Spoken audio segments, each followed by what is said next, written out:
You're listening to the Valley Current.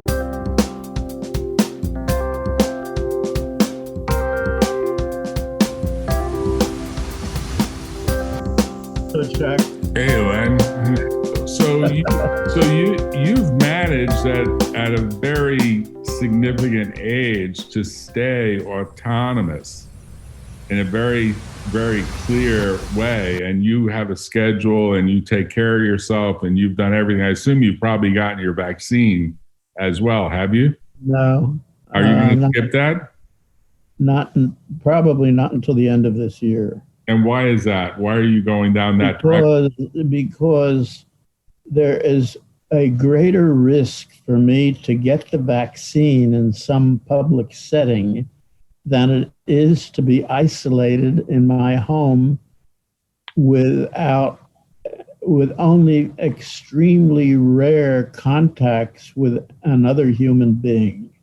And well, that's making quite a statement, though, because if a nurse were to come and visit you, fully clothed, fully masked and fully, well, that would be different, but that would be you can't arrange that easily. Right, but if you could have a one-on-one vaccination. Right, there was something on the news recently where commentators said they couldn't understand why doctors' offices themselves aren't giving the vaccination, that it's being done in a more, what you might say, mass. Well, because the physician is overqualified to do vaccinations. So it's not only can easily be, it can be actually done by anybody after a half hour of training. Yeah, like I visited a dentist and I thought to myself, if we really wanted to do mass vaccinations, we would say to all the dentists, let us train your, cleaning people. And while they're doing the cleaning or in advance or at the end of it, they'd say, I'm going to give you, if you want it, the vaccination. And you're there anyway to get whatever you need done for your dental. And I don't know, maybe people just aren't visiting the dentist as much, but I tend to think that, a lot of dental, if we had to repass what's now Obamacare, my vote would be to pass something that provides support for dental work, because I think that starts to be the source of a lot of other disease. Like it starts basically with bad healthcare in the mouth. That's just my own speculation, because I think we have a lot of people. There's a far better way of doing it that has been advocated by the Biden administration and is being implemented right now. What's that? And that is to become vaccinated at pharmacies. Okay, but pharmacies can do it. But pharmacies in supermarkets. Right. Pharmacies are where there's a lot of people, though. I mean, there's a lot of people, the very risks that you're talking about, you're avoiding exist there, right? That is still happening in mass vaccination programs in other sites. Okay. Right now, it's no different. And furthermore, you can't enter most supermarkets without being masked. Okay. And following the 6-foot requirement. Separation requirement. So, no, that's part of the Biden arrangement at this very moment. There was a company that wanted to do very fast service blood sampling called Theranos. It turned out to be a big fraud, and it turned out that they were trying to do something that they said they had done, which they hadn't really accomplished yet.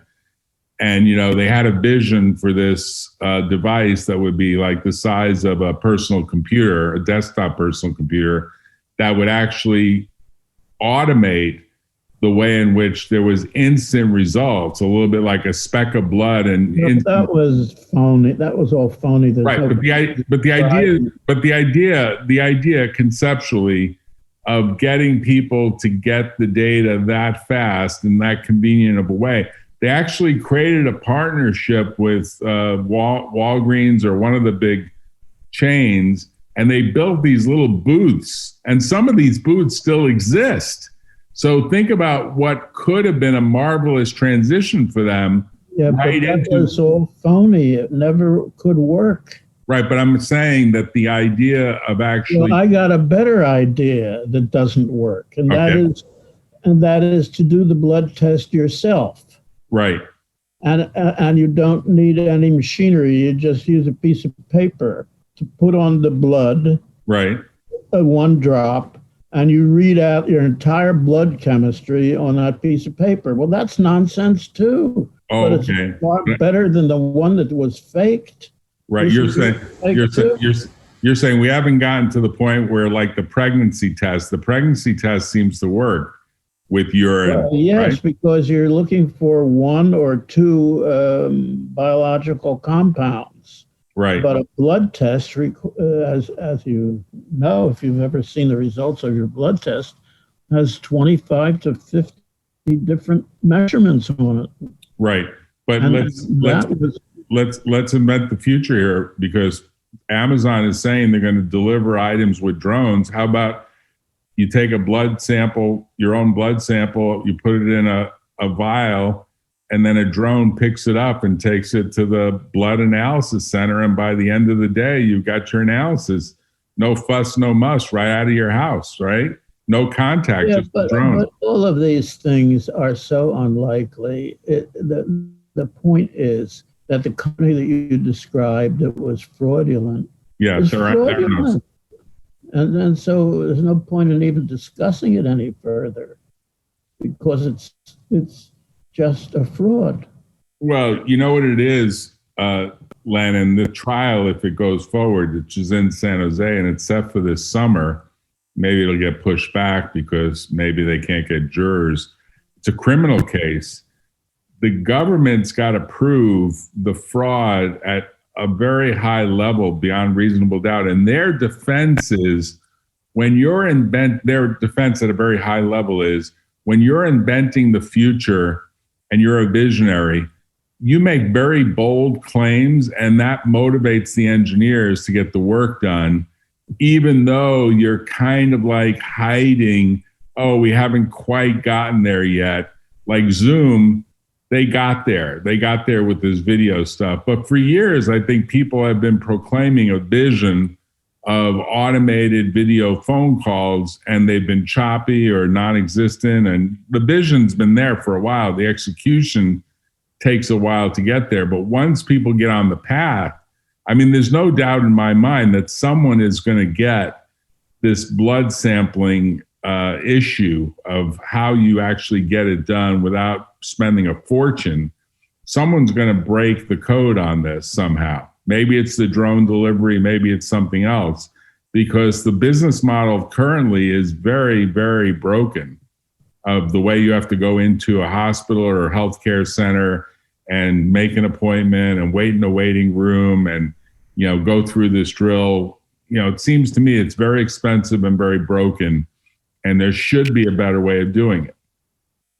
Well, the easiest and better way is to go to a pharmacy in the supermarket, have your blood drawn there, and have the results sent to your physician or to yourself. Right. Set up. But how many of the startups, and you're very familiar with this, right?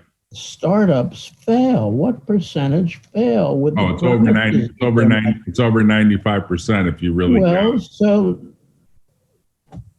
I have a book here that was just sent to me. Yeah, science fictions. That's good. Oh, science fictions, plural. Okay. Oh, the hype undermine. Okay, It's a whole book. Who is it? Stuart who? Stuart who? Who's the author? Stuart Ritchie. Okay, I hadn't heard about that one. Okay. I see it. And it describes all of the frauds and misconceptions and lies in medicine and science throughout recent years. Do you think it's increasing? Like, is your sense that it's increasing? It's increasing because the population is increasing. That's the only reason it's increasing. You don't think it's increasing from a percentage of? Well, probably because it has been promoted by the likes of Trump and his followers. You mean he's justified fiction? He's laid the foundation for monstrous lies and their acceptance. I thought you were going to say that the stock market is willing to pay. Like right now, there's a company that is essentially a non-revenue company. It is trying to invent a better car battery, really a better generalized battery storage system. It's called QuantumScape. QuantumScape, I think, is now worth something like 18 or 20 billion. It has no revenues. It has a team of chemists or a team of physicists or a team of electrical engineers or all the above who say, we think we have cracked the code for how to produce a better battery than the current lithium type battery that's used inside of a Tesla or another electric vehicle. And by 2028, we're in 2021, and they've got a public company that they're saying, hey, we're going to be in a position to deliver something that's going to be amazing in 7, 8, or 9 or 10 years. And get this, yesterday or the day before yesterday, they said, we got to first base on proving that our sandwich approach, or whatever their approach is, where they layer this battery stuff, works. And the company's value went up like 20% more as a result of just the analysis with no detailed data. That's all secret. All that stuff is secret, but it's essentially a patent filing machine that's got a bunch of engineers doing a bunch of patent filings and no product yet and nothing to really generate revenue. There's nothing new about that. What did P.T. Barnum say? There's a sucker born every minute. Well, people want to believe. I think people yes. What about tulipomania? Do you know about tulipomania? Right. And how? Right. Well, so the history is replete with people putting their faith in some argument made by another person, and it's just faith. Right. People want to believe that the future is being defined, and that if they get on board early enough, the value of their investment will get higher and higher. And they want to believe that electricity cannot be fossil fuel based. So if you could do something with batteries and with solar to actually produce an energy store that's not a gas tank, not a diesel tank, not any type of tank, is simply some type of solar rechargeable cell, that's the future, and the auto industry is going to completely change, as is the fossil fuel, gas station industry, right? I mean, it's a big industry. It still has lots of stations all over the place, right? That's the primary way in which people move around. And when there's a disruption, as is occurring right now in Texas, it really causes a lot of havoc because there's not a good alternative. And by and large, this country has rejected nuclear energy as an alternative. So it's got to be either solar or wind or some alternative if it's not fossil fuel. So if we transition from politics to medicine to biology for a minute, you clearly favor vaccination. You've been an inventor of vaccines. You think vaccines are good things for humans generally, if they've been appropriately tested, and maybe these have, hopefully they have. You yourself are going to get a vaccine, but more towards the end of the year when maybe there's less congestion in doing so. And maybe you would get one now if it was delivered to your door, which arguably, if we wanted to spend enough money. Not really. There's another reason I'm waiting till the end of the year. Okay.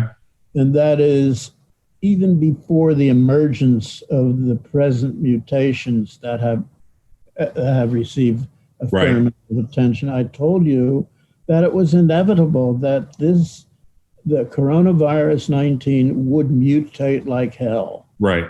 And it's happening now, and it's going to continue to happen, so that the vaccines that are used today, and that's true for I believe the one from South Africa, is not very effective against that mutant, which is likely has the capacity to spread significantly better than the wild type.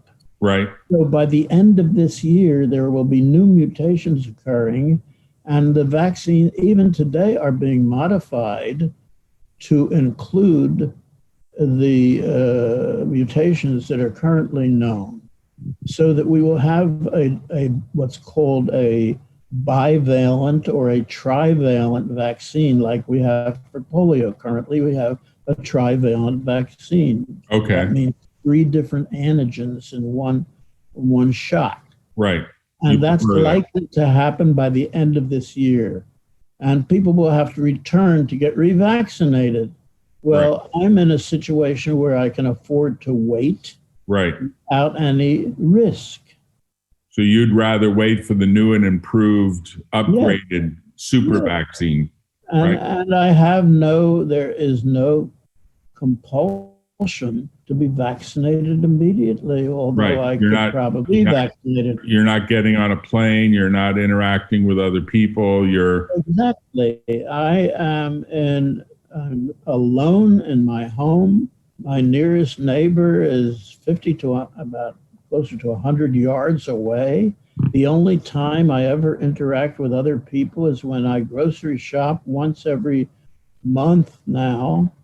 And I wear all of the protection devices you can think of. I bathe my hands and face and every fomite that I come in contact with after I shop with alcohol.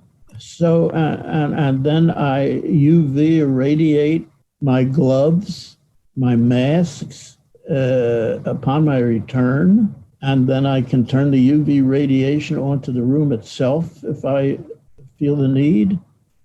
Right. So far, it's worked. Right. You've got it down to such a degree that I have to believe you probably have killed other viruses in your home as well. And you probably are going to have no cold or sneezing this year. There's no specificity to the virucidal activity of UV and alcohol. Right. So you might argue these are hygiene-oriented practices that most households, if they really were sophisticated or even just well-educated, they would all do, because this is just called running a very clean household. Well, you can't even get the ignoramuses today to wear a mask. Right. Well, and those that do, many of them don't wear it properly. They wear it below the nose. So what good is that? Right. People are still sort of wanting to go backwards, and they don't understand the risk, or they don't appreciate the risk. Well, we have to hope that Darwin's principles hold, and they die before they're capable of reproducing. Right. That's true.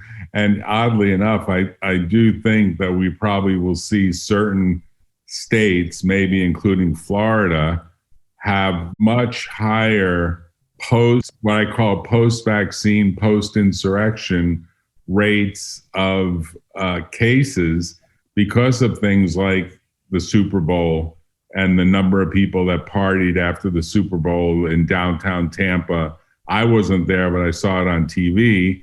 And, Florida right now, and particularly Tampa, is coming off this high of their hockey team won the Stanley Cup to boot.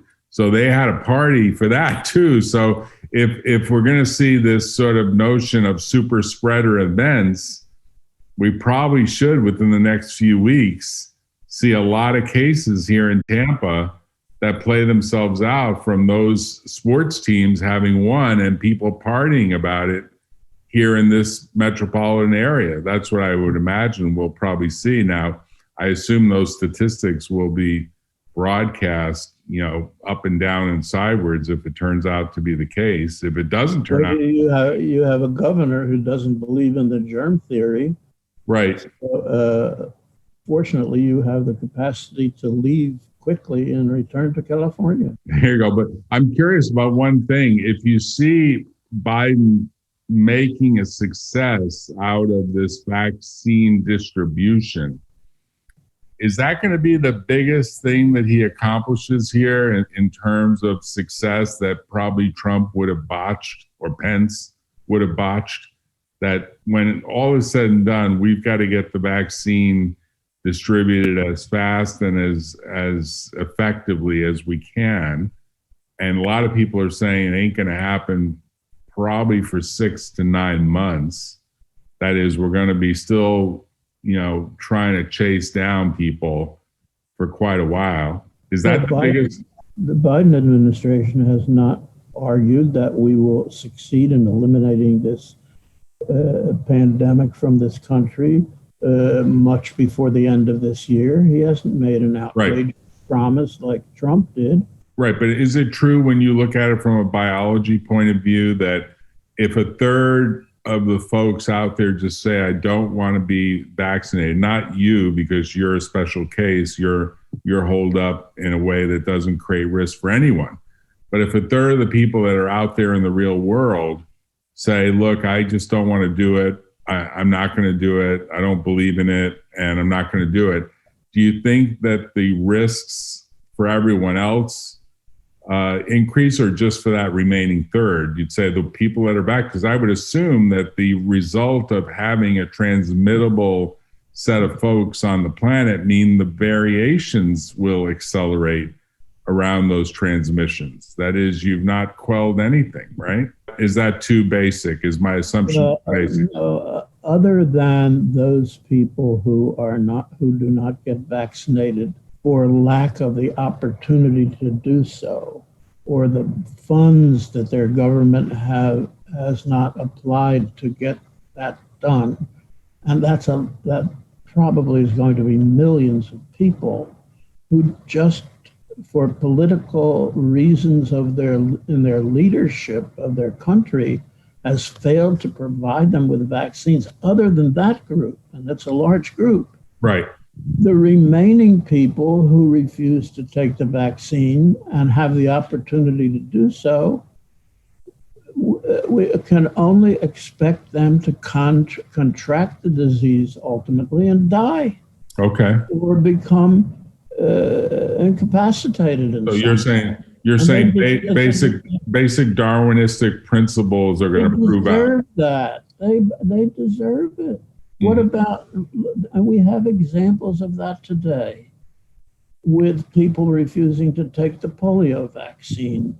Right. Not necessarily this country was pretty well controlled through herd immunity, but in other countries where we tried to get rid of polio as a cause of pathology worldwide, failed for that reason. Right. Principally in Pakistan, parts of India, right, and other Asian countries. Well, I would assume the same thing will be true on this vaccination. I have no sympathy for people who do not take the vaccine when it's available for them to take it. But that does mean in some broader way that the goal of the administration of getting the shots in the arms of all Americans eventually has to be a goal of getting shots in the arms of everyone in the world, because you don't need everyone, but you need 85%, something in that range. Right, some big number, because inevitably if there's too many people that are still unvaccinated and the virus is there, and then to some degree, you've created a remaining set of hosts that are going to be in the position to enable whatever those next variations are for which a vaccine maybe hasn't been created yet. So you're on this whack-a-mole theory of you're going to whack the next mole that comes out, and they keep reproducing themselves, right? That hasn't happened with the standard vaccines like polio, measles, mumps, right, hepatitis A, et cetera. But the coronavirus group, as you and I have discussed extensively in the past, has the property of frequent mutations. Right. Most of the mutations are neutral and have no effect on outcome. But the South African and the UK variant all have mutations that concern the attachment molecules on the virus. And the vaccines currently in existence are directed toward the spikes.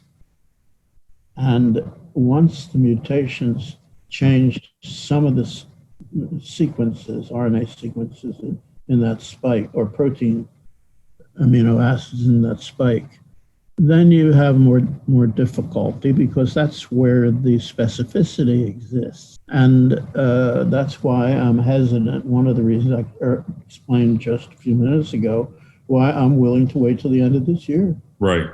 That makes sense. Well, you look great. What you're doing is obviously very healthful, and your hygiene tactics cannot be beat. I think of all Americans, you're like a model. I think the other thing that I do that you have even more opportunities to do. What's that? Stand in the sun. Right. I do. Doesn't cost anything. It doesn't cost anything, and it feels pretty good. And you don't need to do it with a lot of people around you. You don't need to have a beach. Although I do think that you can go to the beach and not have a lot of people around you. And I would say add to that, if you can actually get into the warm water of the Gulf of Mexico, which it still is warm here at the beach in Mexico. In fact, it was 85 degrees today. So I agree with you that that's the ultimate UV light that should kill everything. But, you know, of course, you have to worry about interacting with people and what they have and so on. And at the same time, it's hard to get exercise unless you don't mind getting it on your own, walking and hiking and that sort of thing, which is probably better than going to use machines that might have all sorts of viral particles on them. You know, people wipe them, but who knows if that's really good enough for what you have to do. And I've had friends who have said that they've gotten coronavirus from visiting workout places and using weights and the like. They're convinced of it. They're convinced that's where they got it. They're convinced that some transmission happens across that metal, whether it's, you know, the weight itself or the bar or the particular device that they're using. So, you know, they're convinced that's a place that does it. That is likely true, because the so-called sanitizers have, in my judgment, have never revealed the data on whether that specific sanitizer is virucidal for Corona-19. I have never seen that data, despite the fact that they advertise it kills coronaviruses. Right. Well, they may have tested it against another virus and found it to be virucidal, but that does not answer the question. Right. The sanitizers are no good unless they have done that test and have proven its effectiveness. The other thing is a phenomenon that's well known called the oligodynamic effect of metals. It works with bacteria and some viruses where metals like copper and aluminum and iron that have bacteria on their surfaces have those organisms pretty quickly killed by that effect, whose detailed nature is not fully understood, to the best of my knowledge. But in any event, there are some metals that will, I have seen one paper on this, that is virucidal. I think it's copper that is virucidal for Corona-19, but many metals have not been tested. Well, that would mean, if that's true, that would mean that to some degree people will start to change the utensils that they pick up or the doorknobs that they... Yeah, but that's it's unlikely that something as complex as that can happen.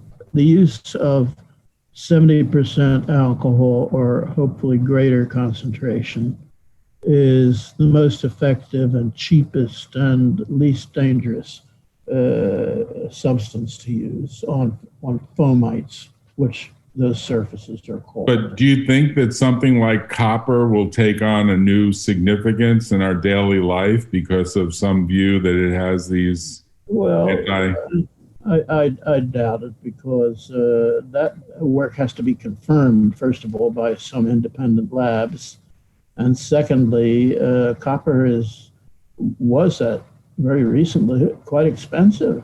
Mm-hmm. And I don't know what the situation is now, but there's a only a minimum use for copper.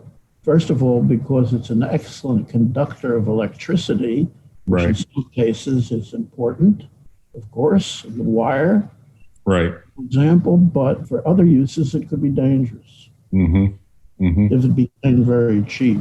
I want to thank you for your time this afternoon. I think this has been extremely valuable. But overall, I think you're pretty positive about the way in which our post-pandemic, post-insurrectionist transition of power has put into place a new president, new vice president who will do a much better job. And because Biden and Harris have done the obvious thing. They have transferred the governing of this pandemic. They have moved it from the politicians to the expert virologists. It's very simple. Something that Trump and his lackey, toady like Pence, could never understand. And how can they be forgiven for having done that? Politicians know nothing about virology. It's not a difficult thing to understand why Biden and Harris are successful in handing over the whole project to competent people who tell the politicians, here's the way it is. Not difficult.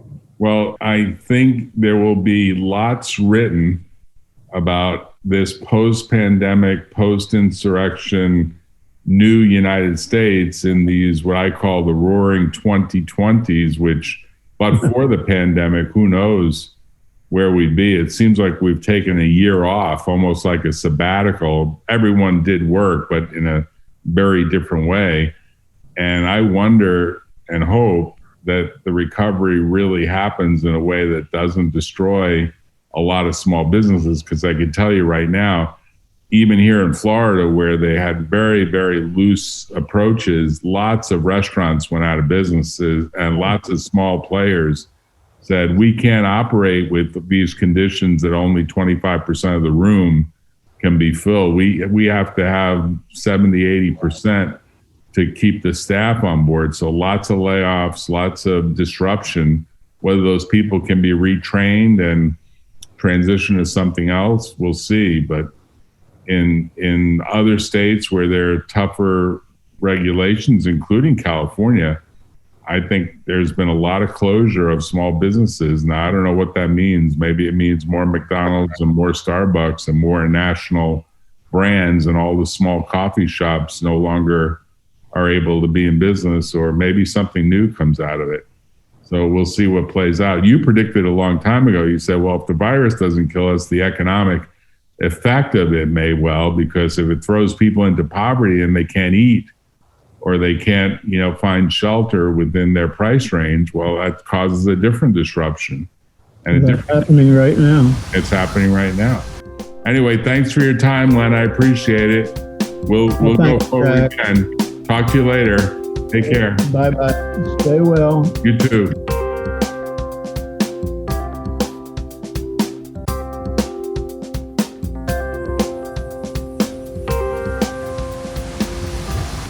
Tune in next time on The Valley Current.